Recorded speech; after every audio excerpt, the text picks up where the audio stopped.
Dream this.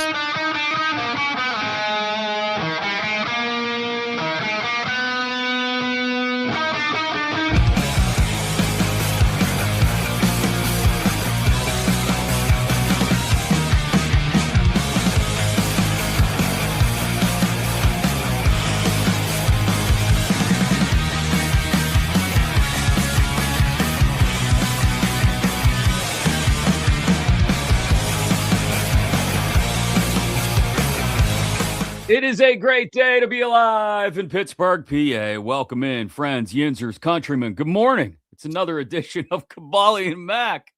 Look, kaboom. Yo, what's up? Can I get a number 2, supersized, with some barbecue sauce on the side, please, for the fries? You know, this used to be my wife's desk, so we just moved it down here. But everything's still in it, and I just opened the drawer and I saw this in here. The headset. I'm curious of why she doesn't use it anymore, but this might be. Well, it's working right now, which is better than I could say for some of your last this couple might be setups. This might be a one-time event.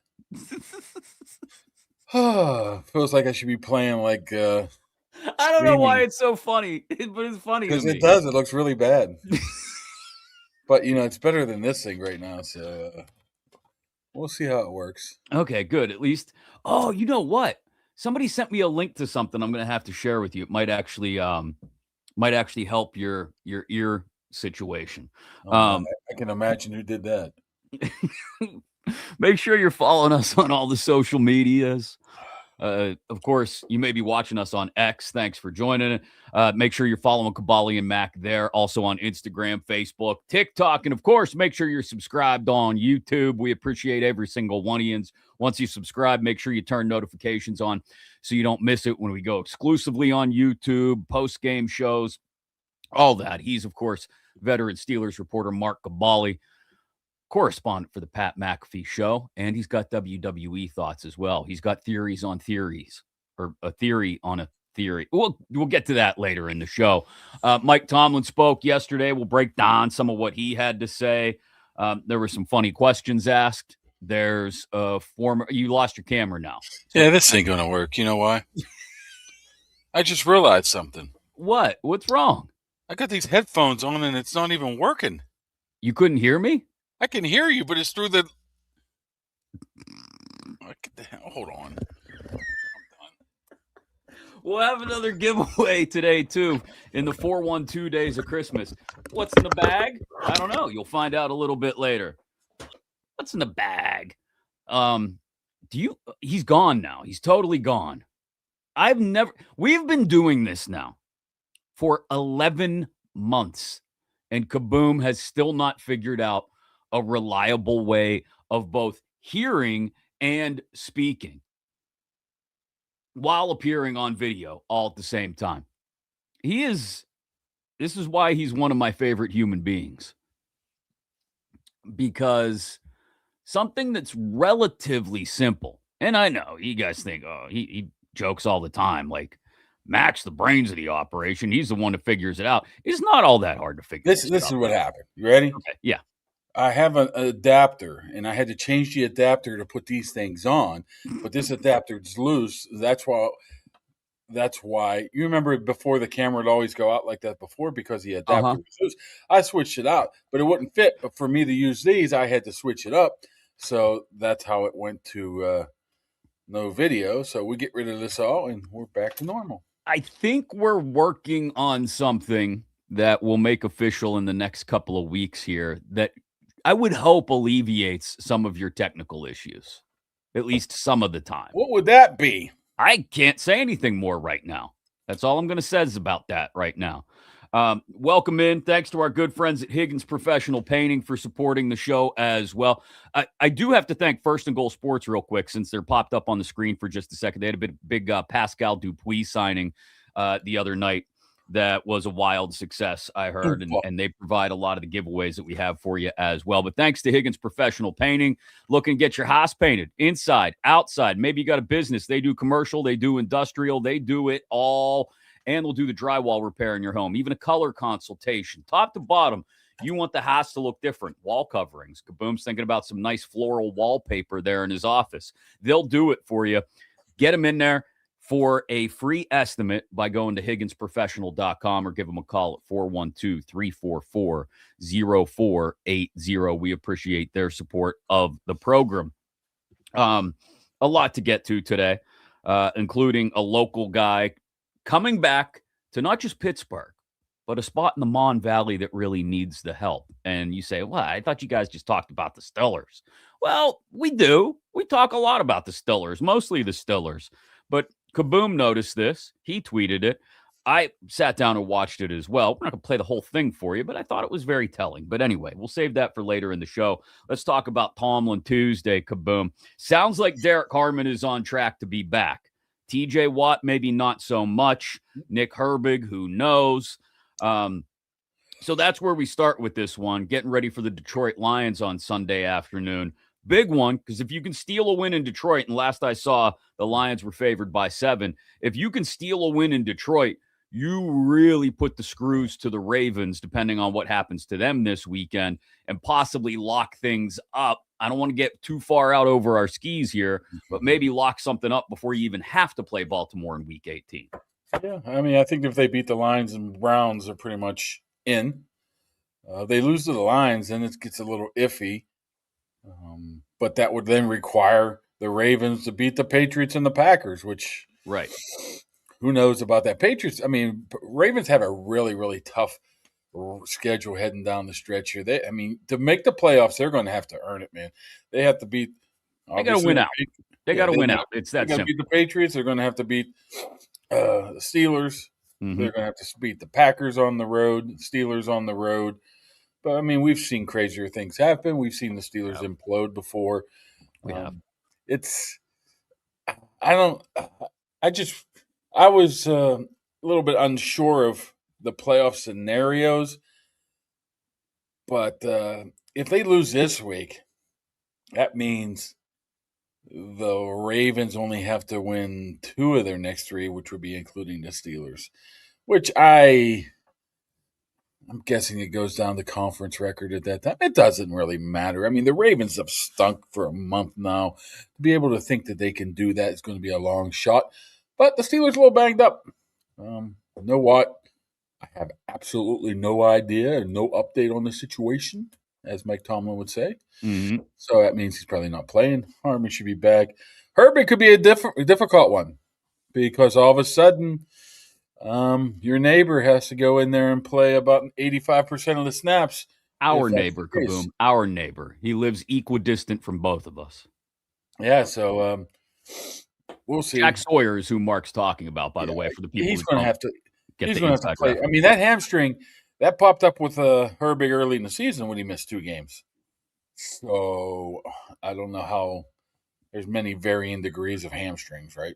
Right. I mean, to Jack Sawyer's credit, he looks ready to play. I mean, he does. Mike Tomlin said he's looked better and better throughout the season when he spoke yesterday. So, look, it's part of what has worked for them this year has been having that rotation on the outside, on the edge. Highsmith had another really good game against Miami, I thought. That's 2 in a row for him. He's looking good. If it has to be Sawyer on the other side and you don't have as much of a rotation because Herbig and Watt are both out, I'm not excited about the idea because you like to keep those guys fresh. But if it's just Highsmith and Sawyer playing almost 100% of the snaps on the edge on Sunday, I think I'm okay with that because Highsmith's been good against the run, and that's what we're going to talk a lot about this week, I would think, building up to the Lions game. Been good against the run as well as in the pass rush. And I would say the same of Sawyer. Maybe hasn't gotten home as much in the pass rush, but I think he's looked solid in the run. Yeah, but from 25 snaps to potentially 50 to 60 snaps. Right. As the great coach would say, the attrition sets in. Then who fills in behind him? Is it the Leal? I don't even know who their next guy would be up right now behind even Leal, who would have to come off the practice squad. So you start to get thin in that regards, and we know what Gibbs can do. We know what Montgomery can do. At least Goff is somewhat of a stationary target. And the good thing about it is this game isn't absolutely necessary in terms of wins and losses. To me, though, it's very important to go up there and play well. Yeah, no, You can't shit the bed. You they shit can't the afford bed, to you're go right into back to Detroit. square one, man. You got to Right. play well. They can't afford to go in there and play like they did against Buffalo or the No, second half against Chicago. they Like can lose. They can lose, but at least play well. I think Ben said it on his podcast yesterday. I think he said this game will go a long way to helping people determine whether the Steelers are a legit team to be afraid of in the playoffs or not, or he said whether Who? they can go on a run. I don't think media or fans. I think nobody thinks that they're a legit team. I Right? mean, I don't even know if No. I think they're a legit team, right? I don't know if I do. That's the point. I think if they were to go up to Detroit and beat the Lions in Detroit, I think that goes a long way. We're going to wake up on Monday morning and all the talking head shows are going to be talking about, are the Steelers a legit Super Bowl contender? That'll be the first thing out of Mike Greenberg's mouth on Monday morning. If they go up to Detroit and beat the Lions, it'll be 3 wins in a row for the first time since September, early October. You would think if they do beat the Lions, it'll be because Rodgers looked good again. You're already seeing people ask the question, is this a team you're afraid to see in the playoffs? And I think a lot of us who are around it every single week and on a day-to-day basis, like you said, we're still really skeptical. Yeah. But you could go a long way toward erasing some of that, a good bit of that skepticism. You go into Detroit and beat the Lions, a team who's already behind the 8 ball for an NFC playoff spot. I mean, I wouldn't say you'd crush their playoff hopes, but you'd really put them in a bad spot. Well, you thought that would happen to a degree against the Dolphins, and I don't think it has. I think you got a lot of more questions of Dolphins suck rather than Steelers are have an opportunity here moving forward. Yeah. So I think that could be the same thing too. I mean, Detroit's defense is just absolutely decimated with injury right now, and they haven't played well. Okay, their backs against the wall, but even if they do win out, I don't even know if they will win the play make the playoffs. They need a lot to happen, and they're flawed too as well. I mean, they have a good offense, but can they stop them? The defense. I'm just thinking that no matter what happens, barring a 50-0 whitewash, that the narrative on Monday would be, well, but I don't know. We'll see how it plays out. I mean, I think it's a big ask to go to Detroit and beat the Lions too. And so that's why I think it would, even with a beat up secondary and a ton of injuries across their defense, that's still a really good. I mean, that's a team we both picked to go to the Super Bowl preseason, and they're still really talented. And this is the other part of it.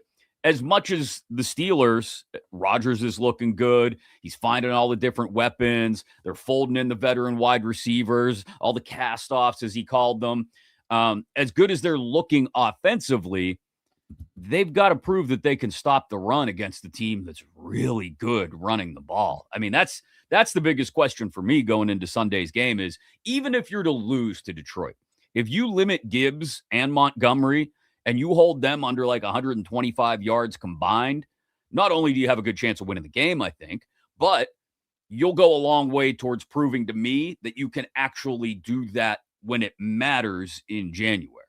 Yeah, you're right. I mean, this game is significant for multiple reasons, and one of the reasons maybe you gleaned over a little bit is if they can somehow win this one and win next week, you can sit the old man in week 18. You can not force TJ Watt back if he's, if he's close to coming back. You Right. can sit high Herbig. You can sit high Smith. You can hope Sayamalu gets healthy and ready to play. I don't even know Hearth.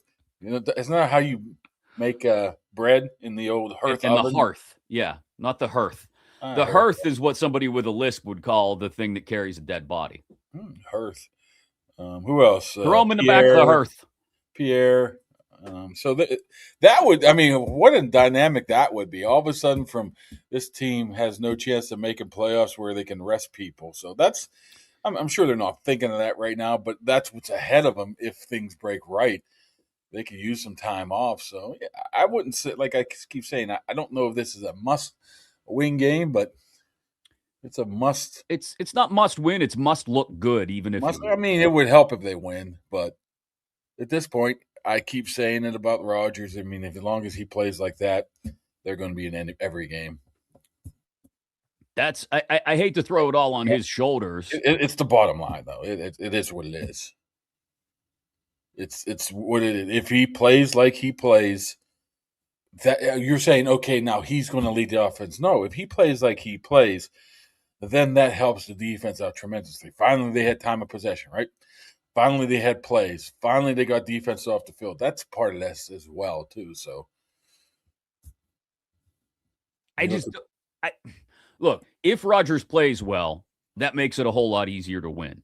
If Rodgers doesn't play as well as he has the last couple of weeks, they can still win games. It's just a much steeper uphill climb to get there. We've seen them win games when Rodgers hasn't necessarily lit the world on fire when they forced a ton of turnovers. That's still another path to victory for them. You just don't want to rely on that. Yeah. You'd like to force the turnovers, but they were able to beat Miami. I know people are saying, oh, it's the Dolphins in the cold, but they were to beat Miami only forcing one turnover in that game. And so that I think is the turnovers are very important. You don't want that to be the only path to victory, though. Rodgers playing well opens up another path. Yeah, and I just think how he's leading is probably, we look at different things. Okay, he gets along with people, right? And he's pushing people in a certain direction. But he stands up in front of that media and says, yeah, look at these cast-offs of losers. I mean, I paraphrase. You think that was just came to his mind right there? Oh, he wants to use that heading down the stretch. I mean, look at all these guys. Nobody wanted you guys. Nobody wanted me. Nobody wanted this head coach. I mean, the guy is very smart like that, and I wouldn't be surprised that was planned in his head if they won that game to come out here and, okay, let's have this so we can have this rallying cry as well. Yeah, he knows exactly what he's doing. You surprised at all that the Ravens are favored against the Patriots? 3 points? I mean, for some reason, Vegas, as they like to call it, the books, is absolutely in love with the Ravens this year. They can do no wrong. Until they missed the playoffs. They were 1-5, and it's like, yeah, they got the best chance of winning. I'm like, 1-5? Yeah, no, I mean, this is honestly, this is nut cutting time for the Patriots. You just choked your life away against your freaking biggest rival when you're only a game ahead of them right now. Well, they bounced back all right. Let's see if you can bounce back, or let's see if you're one of those phonies. They bounced back all right against Cincy. I know that's the Bengals defense, but they shut down Burrow.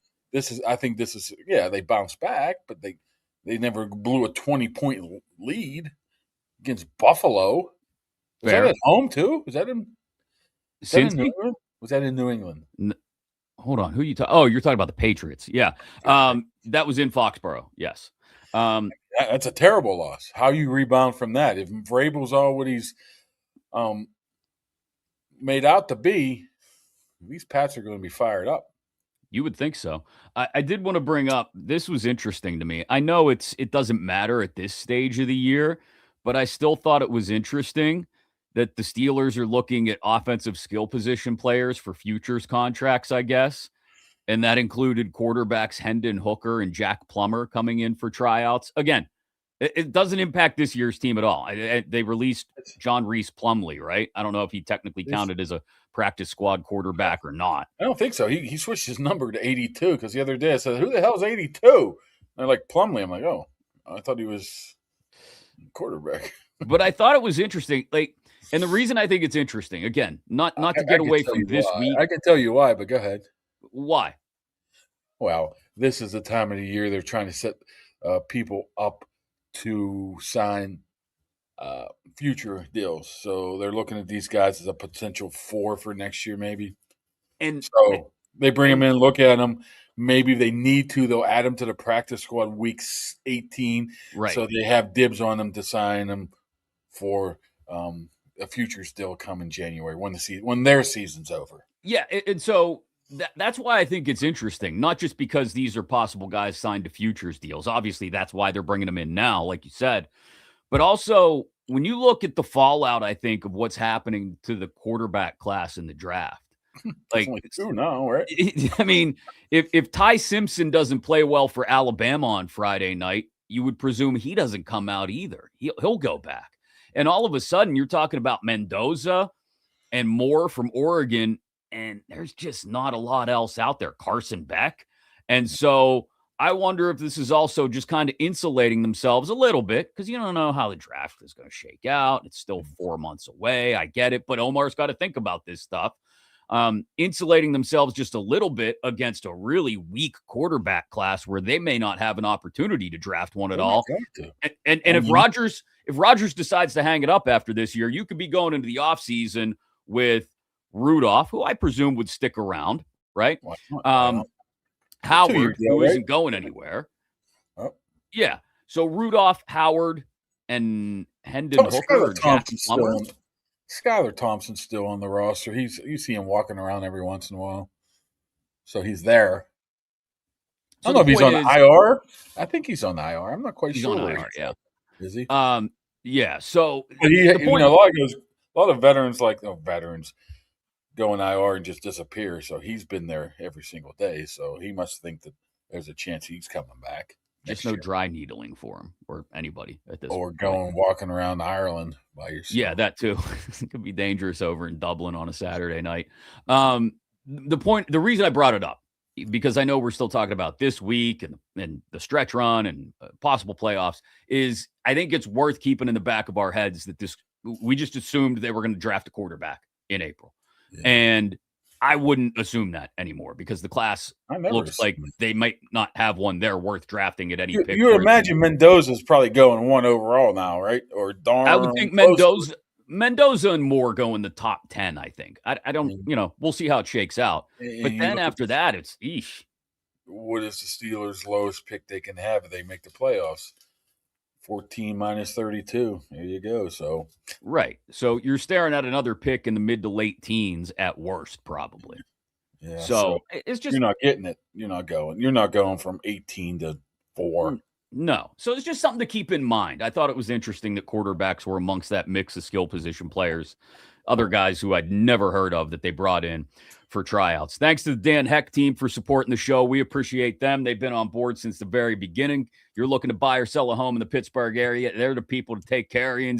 HeckTeamHomes.com, HAECK. HeckTeamHomes.com. Check out the listings online.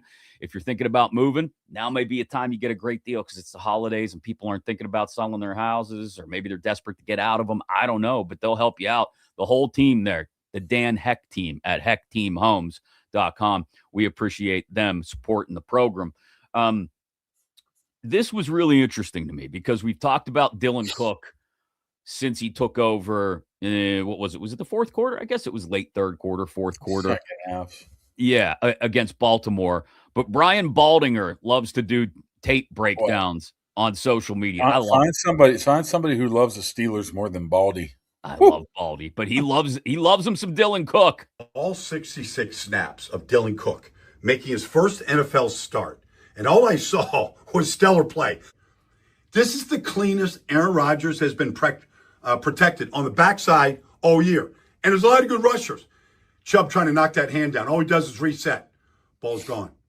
This guy, maybe this is the answer. The only time I saw him on the ground was at the very end of the game when they threw the blade right here to get the ball outside to Warren to pick up 5 yards.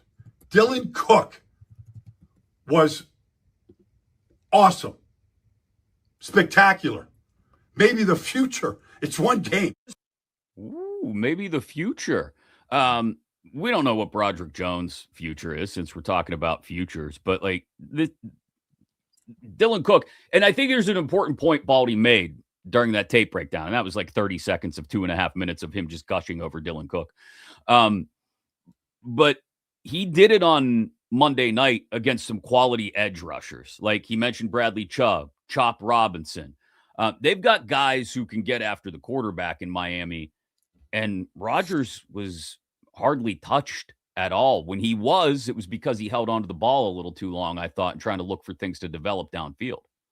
Yeah, I mean, couldn't ask much more from Cook. I mean, we're talking third stringer, a guy that was 5 years removed from being a high school quarterback, right? A guy that went to Montana or Northern Mountain, wherever the hell he went to. Montana. He's a Grizzly. Yeah, his locker's right next to Mason McCormick, so You got North Dakota and Montana sitting right there. Montana. So those two might not get along very well. But yeah, I would have never guessed Dylan Cook would have performed like this. Just, I mean, he's been practice squad on and off the roster. Nothing stood out about him. His past, his bio, what you saw from him in training camp preseason. So let's just hope it's not a blip here of one time thing right here of him playing well against the Dolphins. I'm sure that Detroit's going to have a little bit more for him.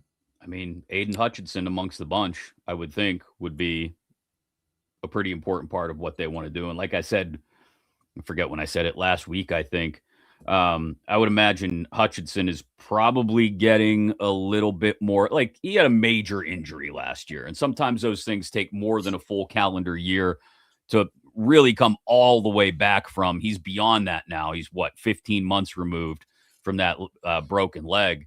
So I would think he's probably finally starting to really look 110% of himself, which he didn't really earlier in the year. You know, what is interesting about the Dylan Cook situation to me is, boy, we sit here and we hammer, not we, you guys over here in the comments, how Pat Meyer's a terrible coach. He doesn't have anybody prepared, doesn't know how to produce, doesn't know how to teach. Then all of a sudden this guy comes out of nowhere and does this. You think that's by like osmosis? Okay. We'll give Pat Meyer some credit. I mean, the problem is if he would have crapped the bed, we would have crapped all over him. I mean, we should be a little bit fair here of saying, well, this guy is not as bad as of a offensive line coach as we may view him as, or see him as.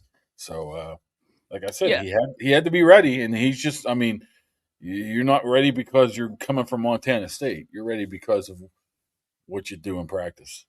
And I think it's that age-old question of like, how much credit or blame do you give to coaching? Like, we blame the coaching for Broderick Jones not developing the way he should, but maybe more of that blame should go on Broderick Jones himself. Yeah. And then conversely, we give credit to Dylan Cook for looking really good when he gets an opportunity to step in. Maybe there is some more credit that could go to Pat Meyer and the offensive staff. Yeah, just be fair. That's all. I mean, if they deserve criticism, you can criticize them, but it goes both ways sometimes. I wanted to ask you about Ben Skowronek, because you wrote that story about him the other day. My hero. What did I say about 8 months ago? You don't win. Would you say you don't win games or you don't win championships without guys like Ben Skowronek? There you go. Now all of a sudden everybody's jumping on my bandwagon, man. I mean, he's almost a lock for the Pro Bowl now. NFL keeps posting videos of him to collab with him. He's going to be a Pro Bowler now. There ain't no doubt. Pro Bowl gunner. Yeah. Pro Bowl gunner. It's not that. The guy is just, he's a unique guy. Well, when he got roots from Vietnam. Hold on, what are his Vietnam roots? His dad was I know he was born in, I don't know if he grew up born and raised in Connellsville, so. Oh, I didn't know that. Before moving to Fort Wayne, Indiana. Oh, wow. Well, that would go a long way towards explaining maybe having a screw loose or two. He got some roots in Connellsville. I think he is a distant relative of former Heisman Trophy winner out of Connellsville, Johnny Lujack. So, wow. Well, I mean, very distant relative, but I was going to say no disrespect to our fans in Fayette County, but Vietnam. I grew up very close to Vietnam. The branches on the family trees don't spread out that far. Oh my! In Vietnam, okay. I'm just saying, everybody knows everybody. You know what I mean? Hey, I lived in the Tri-County area my whole childhood. The Tri-County was Washington County was across the river. You had Westmoreland County, where I was on the border of, and right across the border in Vietnam. God's country. Country. Fayette County is an interesting place to be. Interesting. It's a different type of peoples down there. Yeah, which is, I like those people. I didn't say the family tree didn't fork Rick. I said there's not as many branches. Like, look, I'm just going to say, a lot of people that watch the show don't live in Western PA anymore, right? They're second generation Yinzers removed geographically from the area. Yeah. So they recognize the name Fayette County, but maybe they don't remember exactly what it was all about. It touches West Virginia, so that's all you need to know. Yes. Fayette County is the perfect transition between West Virginia and Pittsburgh. It's West Virginia light, I'll call it, okay? And that's not an insult. I'm just saying, it's a different kind of people down there. Once you get into the deep heart, I mean, there's a difference between where I grew up as part of Bell Vernon School District is in Fayette County, then you go really deep into the county, and no offense to our Carmichaels and West Green's in West Green, but Carmichaels and Beth Centers and Beth Center. Beth Center might be in Washington County. I think it is. Union Towns, Laurel Highlands, Albert Gallatin. I don't even know if that's a school anymore. I don't know. That's a good question. Yeah, it's if Ben Skoranek has genetic roots in Fayette County, it's all coming together. But he goes to Northwestern and Notre Dame, so smart dude. Sense. Smart dude, just a little kooky. You got to be, like you wrote about, for him to run down the field as a gunner all the time. You only knew half the stuff about that guy. Very interesting cat. Well, it was a good story, and I wanted to bring it up since everybody's on the Benny Sco bandwagon. Everybody loves the Benny Sco now. Next time I see, maybe I'll see him today. I'm gonna say you're gonna have to capitalize on this opportunity. Get down to Connellsville and get some kind of car deal or something. Get a big old F-350 extended cab. Big old. He should come on the show. Is what he should do. You should talk to him about that, huh? Get that done. He's on. Go in there with your headset. Impress some people. He's on the Kuntz podcast constantly. Oh, I'm gonna make fun of Kuntz today. He swung and missed on another one on Sunday. He come flying down. It was like bat out of hell, and like he was Superman and missed him by 10 feet. It was great. It was like when I play Madden with my kid, and I'm one of the defenders, and I dive at a guy, and you just literally see a body flash across the screen, and then it's gone again. That's what Kuntz's attempted tackle, I guess we want to call it that, was on Monday night. Yeah. Just like Superman flying across the screen. Thanks to our good friends at Nail Studio 2. We appreciate them supporting the show. Still got time to get there in store out in Lakeview Square on 19 next to Juniper Grill out there in the South Hills, McMurray, Peters Township area. Get a $100 gift certificate. Buy it in store right now. You're going to get an additional $20 gift certificate for a future service as well. Perfect time of year to get somebody the gift of beautiful nails. Maybe get your toes done, too, like Mark does occasionally. Get out there to Nail Studio 2. Can always book online, too, 24/7. They're open Mondays now as well. NailStudio2.com. It's a Roman numeral, NailStudioII.com. Or just give them a call, 724-941-4595. We appreciate them supporting the show. Tell them TJ the DJ sent you. Yeah. And TJ, he might be DJing at some place tonight that I know. I'm going to see him tonight. Yeah. The big Pittsburgh celebrity Christmas karaoke down at Mike's Beer Bar. You going to come or are you going to? I've heard through the grapevine that one Nicholas Harry Callis is going to debut a new rap song tonight live. Waiting with bated breath. Hey, Rick, Southwest Greens is coming back. It is the winter out here. What's Rick complaining about? No, Southwest Greens. Yeah, Southwest Greens is taking the winter off. But maybe Benny Sco could use some artificial turf in his backyard. Who knows? Come on. Trust me. Benny Sco is not a big fan of turf. And put it this way, maybe the indoor facility turf is not his favorite. And we'll probably leave it at that.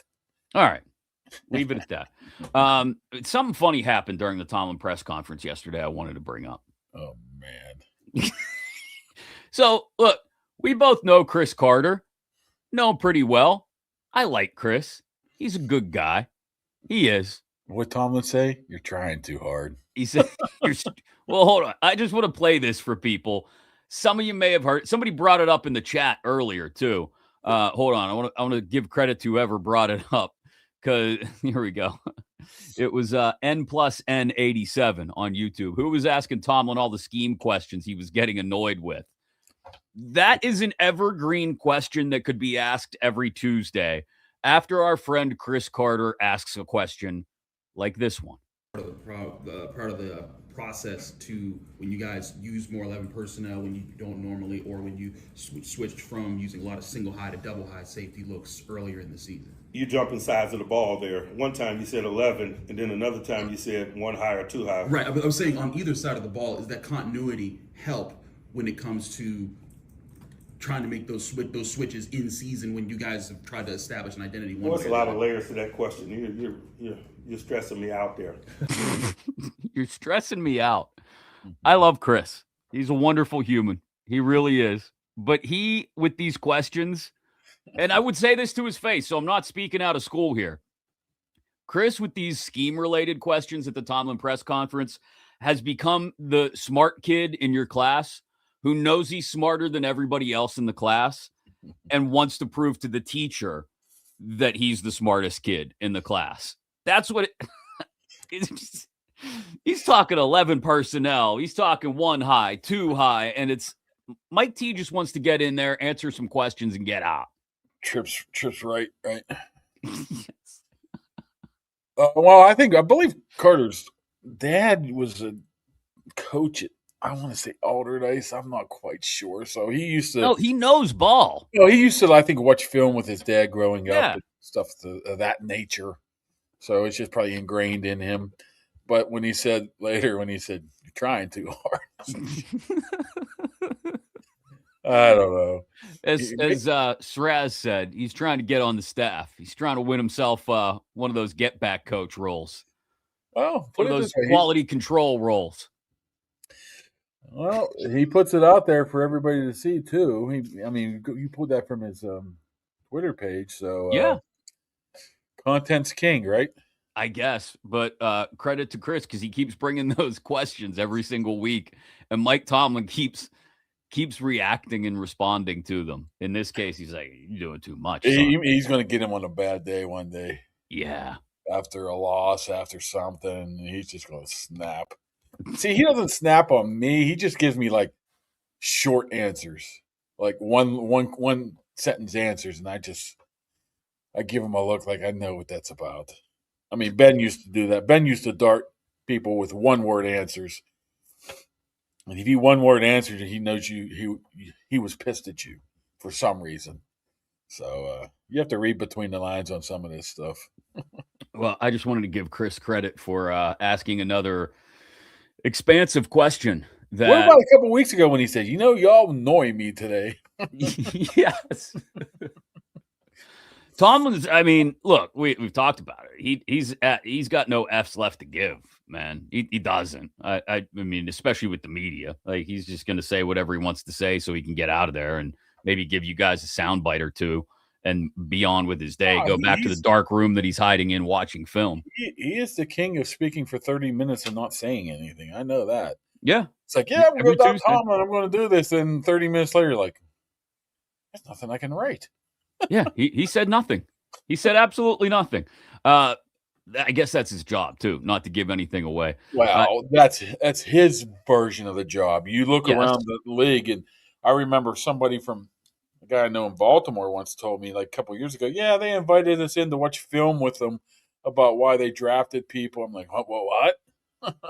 Wow. They did what? That ain't never happening at 3400 South Water Street.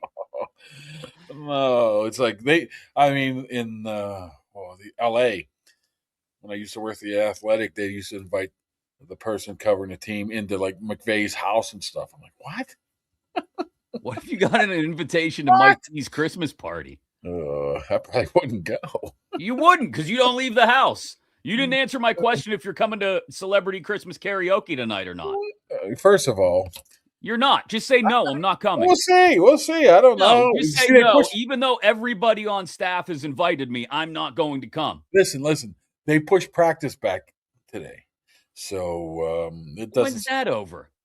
They push it back an hour. So Okay, when's it over? I don't even know when the open locker room is, till 4:00 maybe. Okay. So you finish that up, and then literally it's a 20-minute drive. Yeah. And Thing the starts at 7:00. You and can't. the parking's just wonderful over there. Oh, there's a garage right there. Quit your whining. Then I'd have to pay for it. You remember the cheapness of me? Oh my God. You get so pissy when people don't invite you to thanks for the invite. Oh, you're just like posting pictures and shit on Instagram. Look at me. I'm like, oh, that's like a block away from me. I didn't get no invite. I didn't post anything. I was tagged in a photo that somebody else posted, just to be clear. And then you said, thanks for the invite. I said, would you have come out anyway? You said, no, you wouldn't have. I didn't drive 40 minutes for a Cena, though. I was already up there for my doctor's appointment for my knee shot, so it was only 5 minutes up the road. You just say it. You don't want to come out to things. You don't like people. I don't. I mean, just be honest. Just own it. If I could be like secluded in the back somewhere. The problem is, we'll see. Just come. It'll be fun. Yeah, you'll be there. No fun. Yeah, I'm gonna sing "Run, Run, Rogers" to the tune of "Run, Run, Rudolph." You can come up on stage and just stand there and laugh at me. I'm not gonna. Well, I laugh at you all the time, so it doesn't really matter. I know, but like you can laugh and point at me in front of other people, heighten my embarrassment. Come on, it's for a good cause. Well, maybe only if you do that goofy line dance that you did about a month ago. I'm not doing line dancing. My line dancing career started and ended on the same day. That's fine. You don't want to come. That's okay. Maybe we'll go down to Archie's sometime before the holidays. I went to Archie's. So what do you think about that? Well, yeah, because I had to literally pick you up from your house and drive you there. While you're driving by, what the hell?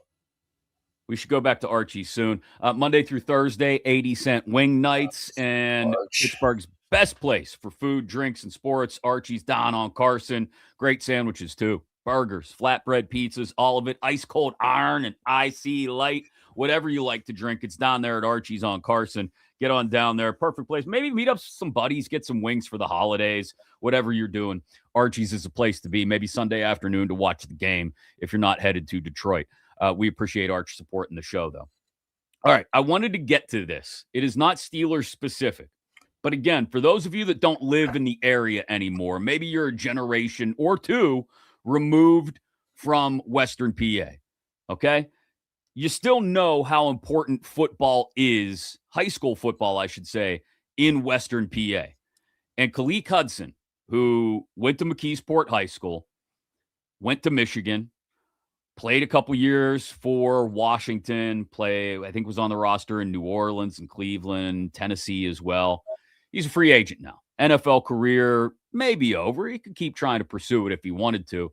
But he showed up to the McKeesport school board meeting last night because they're having open conversations about whether to post the head football coach's job, which currently belongs to Matt Miller.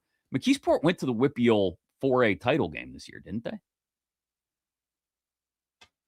Mr. High School Football, do you know the answer to that? I think they won it, didn't they? Did they win the 4A title game? They lost to Aliquippa, I think. Lost to Aliquippa. Yeah. Here nor there. McKeesport's kind of bounced back in the last few years from the doldrums they were in for a couple years. Anyway, point is this. Kalik Hudson is like, I'm willing to give up football so I can coach football. Listen to this. The rest of my playing career, for me, is giving them a better chance at theirs because that's how much I believe in this city. That's how much I believe in our youth. And that's how much I believe in what McKeesport can become when we pour into the next generation the way this city once poured into me. I'm ready. I'm ready to lead. I'm ready to build. I'm ready to pour everything I live, everything I've learned, everything I am back into this everything I am back into this program. I'm ready to be the head coach of McKeesport High School. So this is, first of all, it's wild. He just walked into the school board meeting and gave this speech. And there are plenty of people defending the current coach, Matt Miller. I don't go real deep into high school football in Western PA, like the ins and outs of it. But I do know that I don't think there's people talk about Texas and Florida and California and all the talent that comes from those places, Kaboom. I still don't know if there are many places on earth, if any, where high school football means more to a community than it does in Western PA, specifically a place like McKeesport in the Mon Valley. You know, you drive through McKeesport. You posted the picture a couple weeks ago. Well, let's put this in. I worked in McKeesport for so long, people still think that's where I went to high school and live at. Right. So I was there for a long time. So you know McKeesport. And look, the city's not exactly on the rise. I don't think there is a city in the Mon Valley that's exactly on the rise. There's like 15 people living in Menneson now. You know, it's some people have stayed strong to their roots and stayed in these communities and tried to build them back up, but it's tough in the Mon Valley. Has been for 35 years now, 40 years. And I still thought it was cool that Khaleke Hudson was like, no, I want to come back and give back to these kids. And that little clip I played was part of like a 6-minute speech he gave last night. Yeah. It's nothing I don't even know what's going on with the football program, head coach job open. But for him to come back and be that passionate just tells you about the kid he is. And if you know anything about him, oh my, we're looking about 10, 12 years ago. His father and his cousin were murdered and found obviously dead in a car in McKeesport, and he had to grow up like that. And that was a big, it's something that he held on to and motivated him throughout his football career, which was stellar at McKeesport. Obviously, he went to Michigan. So for him to say what he said to come back and want to help, it's not just coming from, hey, I'm a football player. I want to go get a job. He's lived it. He's been there. He's done that. So I just think it was a very interesting situation of a guy who's 25, who still could probably play football somewhere, to come in and give a passionate speech like that. I mean, I don't know what's going on school board wise, whatever. But well, it's probably typical Western PA politics. We lost in the WPIAL championship game again, and who knows what the relationship is like between certain members of the school board and the head coach and all that. I'm sure there's a ton of stuff. If this coach is not doing this coach is doing this. It's every school board. It's not just right. I mean, that's just the way it is. So look, I'm not going to get into the ins and outs, like I said, of McKeesport football and all that. I just think it's more a statement on how impactful football is in some of these communities. And I'm not just talking about the big ones like North Allegheny and Pine Richland and Peters and St. Clair and all that. I'm talking about particularly in places like McKeesport, West Mifflin. You get down into Bell Vernon, parts of Bell Vernon, where that is, if you've been to a Bell Vernon football game in the last, 5-10 years, on a Friday night, everybody is there. We live in TJ now. I don't come from a place where this is the atmosphere in Baldwin, unfortunately. But like TJ, Friday night, that is the game plan. That's what everybody does. You go to the football game, or your kids at least have to go to the football game. They want to be there. And so even in a community that's a little more well off, like TJ, high school football is what ties the community together. And in a place like McKeesport or any other place in the Mon Valley or, up in Aliquippa and Ambridge. Clairton. You ever go to Clairton? Clairton, yeah. I can't believe I almost forgot to mention Clairton. Former Duquesne. Yeah, which is now part of West Mifflin. / West Mifflin, depends on where you live, I guess. It's just, it's such a part of the community. And like Khaleke Hudson was saying there, giving kids a chance to get up and get out of the community and go make something of themselves rather than just hanging on the street or loafing, as older Yinzers would say, with people. The kid was at the wrestling match this weekend at Baldwin, and McKeesport was there. And it's the youth league, so it's not really run by the school. It's actually run by the former La Rosa's Boys and Girls Club down there. And Tom Maglico, he's the one that runs that.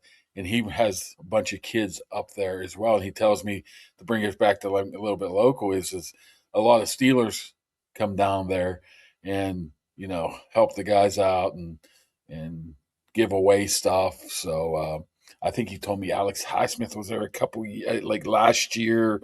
T.J. Watt was there a couple years ago, but there's a lot of those people. A lot of those guys dedicate their lives to youth athletics and athletics in general, just to help some kids out. And to be truthfully honest, the kid that from a key sport whipped my kid's ass.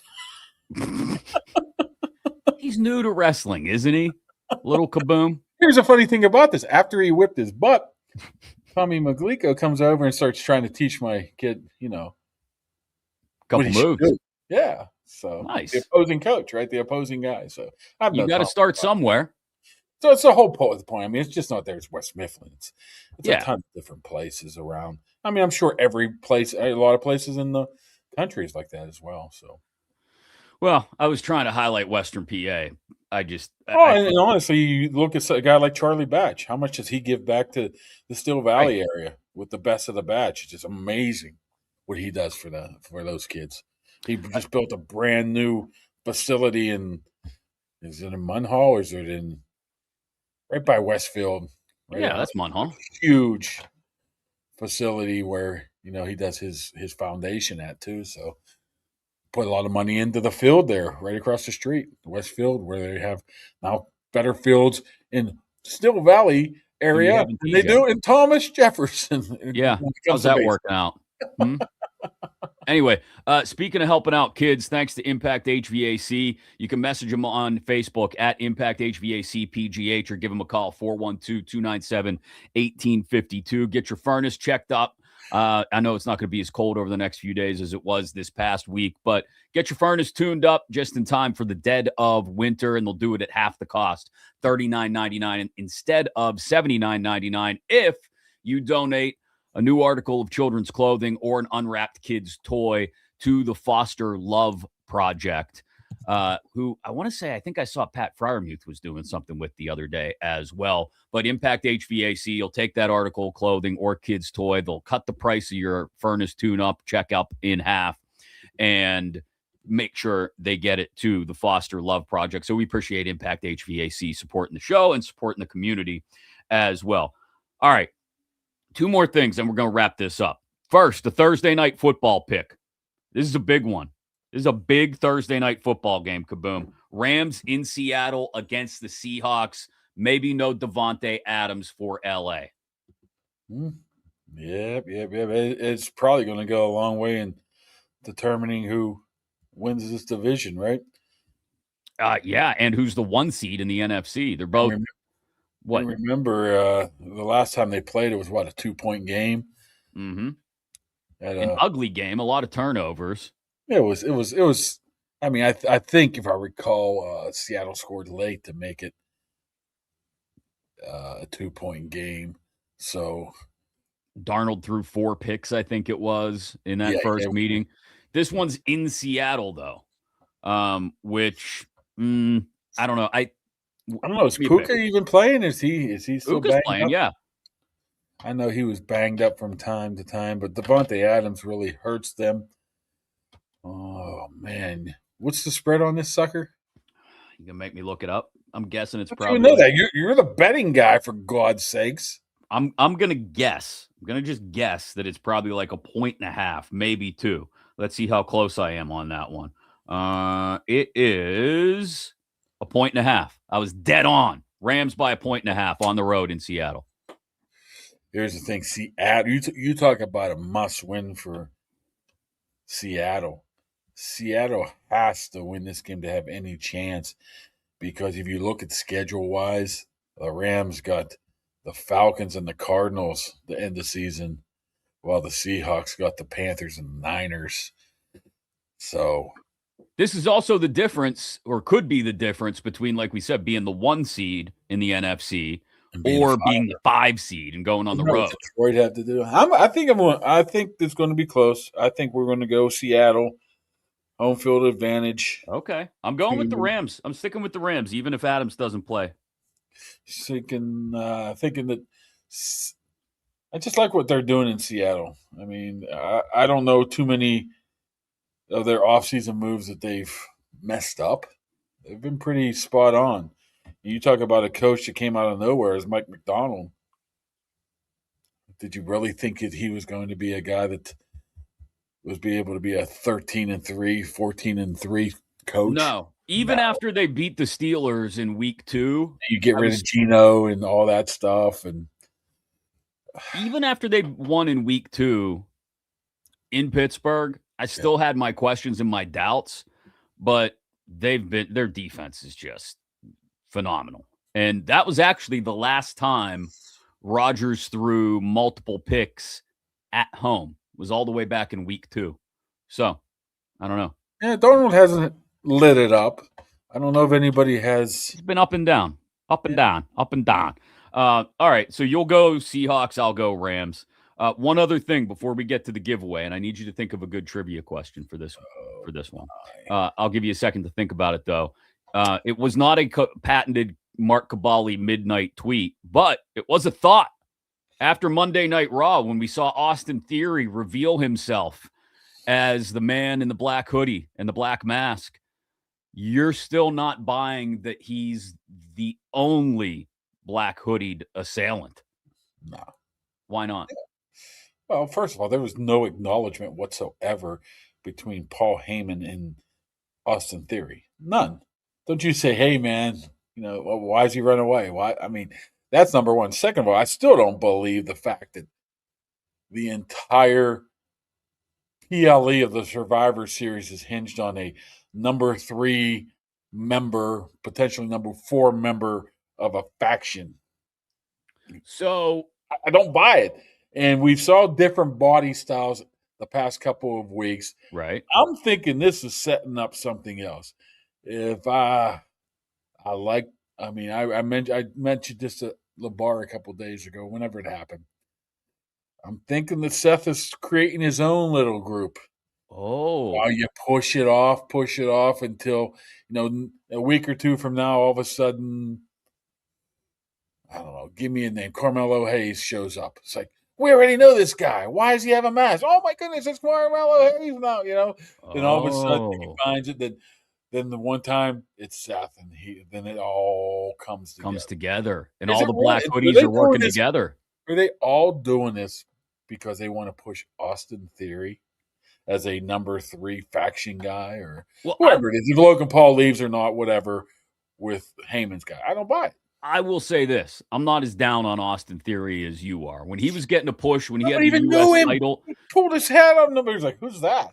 When he had the U.S. title a few years ago, they did not give him a good enough push. When he was working together with Grayson Waller, they didn't give him a good enough push. They'd be on during commercial breaks on Netflix. I understand that. Both of those guys are a whole lot better than the opportunities they've been given. So I could see it just being Theory, but I like your point about no interaction with Heyman and what's his face? Logan Paul looked a little shocked. You know what I mean? So I like that idea of there's a team coming together behind the scenes with Seth Rollins, and you're able to back the vision. And you push up, and meanwhile you're holding off the Seth Rollins return until he's 100%. Although he seems to be everywhere right now, he's not hiding. He's on every freaking program I turn on to. He's on the Edelman podcast the other day. He's on Rich Eisen 8 times a week. I mean, he's everywhere. He was at the Bears game the other day. I just don't think. First of all, he revealed himself, and the whole crowd was just it wasn't much of a pop.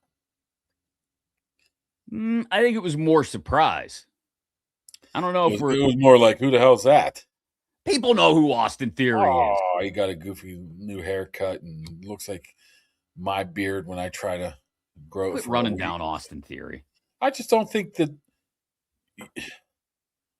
unless there's some kind of great backstory. Maybe they're pushing off. Maybe it's not Rollins. Maybe they're waiting until Jericho. I don't know. Wow. I just don't think this is the end of it. Okay. It's Austin Theory. Yay, he's part of the vision, and he's Heyman's next guy. I just don't buy that. All right. Fair enough. You want to do a giveaway before we get out of here? Who won the hoodie? The person online. Did they reach out? Yeah. I already shipped it out. I shipped it out yesterday. You must go to that post office constantly. I go to the UPS store in Pleasant Hills constantly. They know me by name. One of the guys that works there actually watches the show. All right. Tell him So to give you a discount on shipping. he does. Not a big one. He just gives me the AAA discount. But it saves a little bit because I'm pretty sure we're going to spend all our money this month on shipping these gifts out to people. But that's okay. It's a thank you to everybody who supports the show, supports the program. Thanks to Shop 412. We got another gift. You want to see what it is while you think of a good question to ask people? I got to think of a question. Okay. This is just a classic. It is an all-black crew neck sweatshirt with your classic 412 logo on it. Look at that. It's a beaut, Clark. Right. It's a beaut. It's a beaut. So there it is. Need some kind of trivia question for somebody out there in the chat. Preferably someone who hasn't won something already. Make it a good question.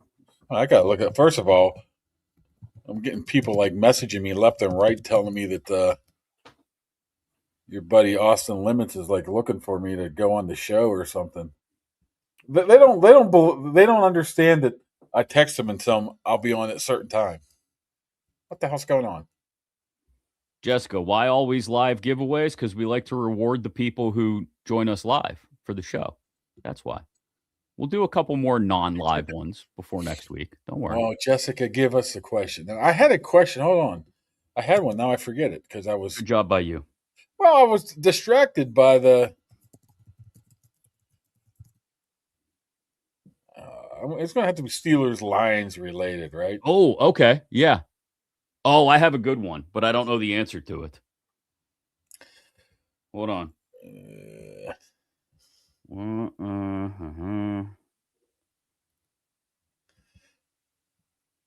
I got one. We'll just go straight.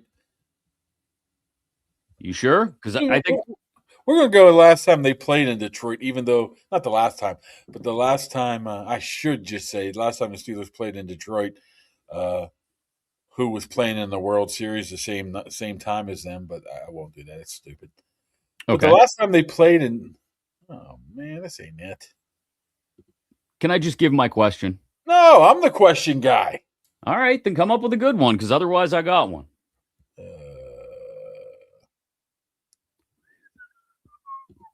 We'll just sit and wait. I get it, Jessica. We all work. And that's why we'll do a couple non-live giveaways, like I said, before Christmas. Don't worry. We got you. Okay. All right. You got people trying to answer the question before you even asked it. The last time the Pittsburgh Steelers played the Detroit Lions was Mason Rudolph was the quarterback. Yes. How many attempts did Mason Rudolph have in this tie ball game? I think I know the answer. I don't know why I think I know the answer, but I think I know. Somebody's going to just look it up. There you go. Devon DeQuick. Oh, Devin. Wow. Devin Quaglietta. I hope I said that right. Devin didn't win already, did he? Is that the right answer? Yeah, it's 50. No, Devin hasn't won anything yet. Well, and then Devin wins then. It is 50. I thought it was in the mid-30s. Holy hell. Devin, message us on social media. Instagram, Twitter, Facebook, whatever it may be. You could tell us if that's your last name or not. Quaglietta. It sounds like congratulations to Devin. Maybe we'll do some giveaways over the weekend when we're not live, but we will do another live show on Friday when we'll prep you for the Lions game. We'll see if we can't find somebody from Detroit who's willing to ruin their day by coming on and talking to us for a couple minutes, or maybe just a Lions fan, Kaboom. I don't know. We'll have to see. I mean, there's not much I don't know too many Detroit people for some reason. You'd be surprised. Someone called Justin Rose up. You remember him? Oh yeah, that's actually not a bad idea. We may do that. All right, so that's going to do it for today. We appreciate every single one of you. You should say that, Justine. I think they're going on the road to. Aren't they doing? To the playoff. Yeah, which is that Friday? Oklahoma Friday night game. They doing the Friday night game in Norman. I thought so. So that might be tough. Well, we'll see. Either way, we'll preview Steelers-Lions on Friday. We'll have another giveaway during the show and one not during the show. Don't worry, How Jessica. many more? How many 412 days of Christmas we have? 3 or 4, I think. Holy I don't know. hell. You better hurry up, man. It's already December 17th. Don't worry. We got you. We got it. Thanks, everybody, for joining us. Thanks to everybody for supporting the show. And we appreciate every single one of you. We'll talk to you soon here on Kaboly and Mack. See you. Bye.